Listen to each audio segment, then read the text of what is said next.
Here are the top 5 Dynasty fantasy football wide receivers heading into the 2025 season, and one of them is going to surprise you.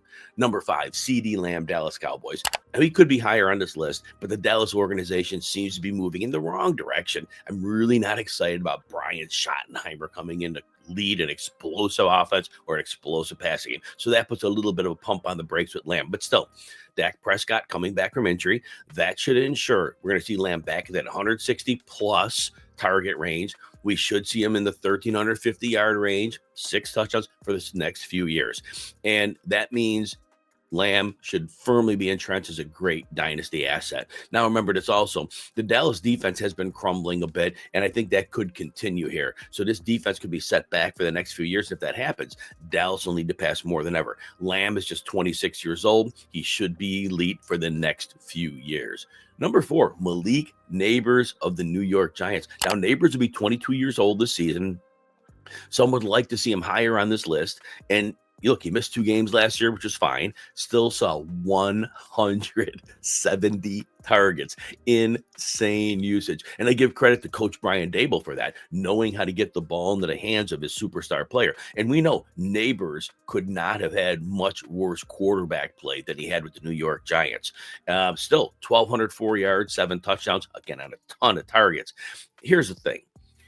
We hope the Giants will improve their quarterback situation. We hope that Nabors can continue to see 170 targets, but those are not things we can guarantee. And if the quarterback situation stays bad, and if the target share drops a little bit, that's why Nabors isn't a little higher on this list, but he is still firmly in the top 5 dynasty wide receivers.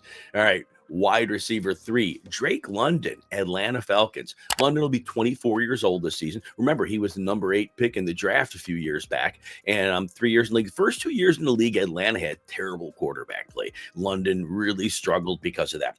Last year, look, they had Kirk Cousins, and maybe Cousins had times he was useless, but he also had times where he was able to help produce some numbers. And then the last couple of games, we had Michael Penix.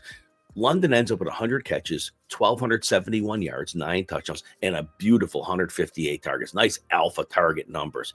And aside from the yardage, you just know the 1,271, that could continue to go because remember, I said earlier, Cousins was useless in a lot of games. Now, Penix may not be the best quarterback in the world, but he showed a lot in the short time he played with Drake London.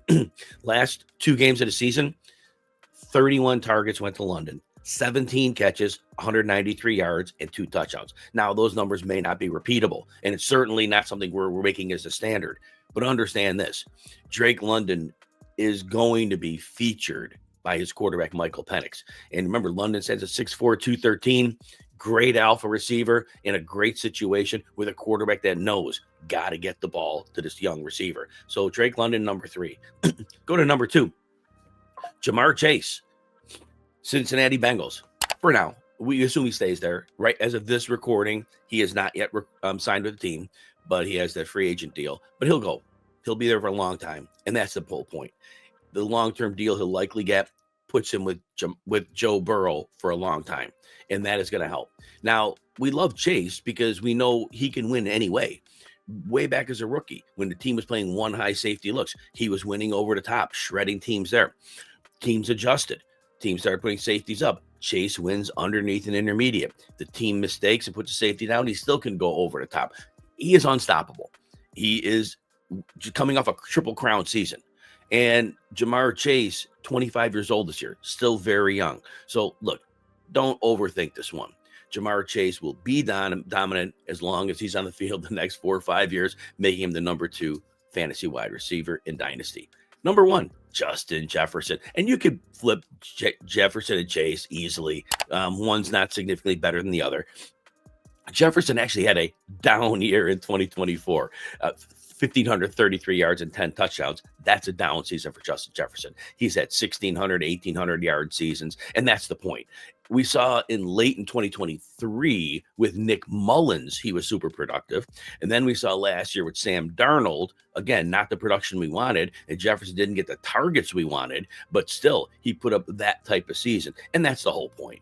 Now, Jefferson's been mostly durable. In 2023, he missed 7 games with a hamstring injury, but he only missed 1 other game in his career. So durability is not a problem. Justin Jefferson, Superman, regardless of quarterback, he'll be there for you. So count on him as the #1 receiver in Dynasty Fantasy Football.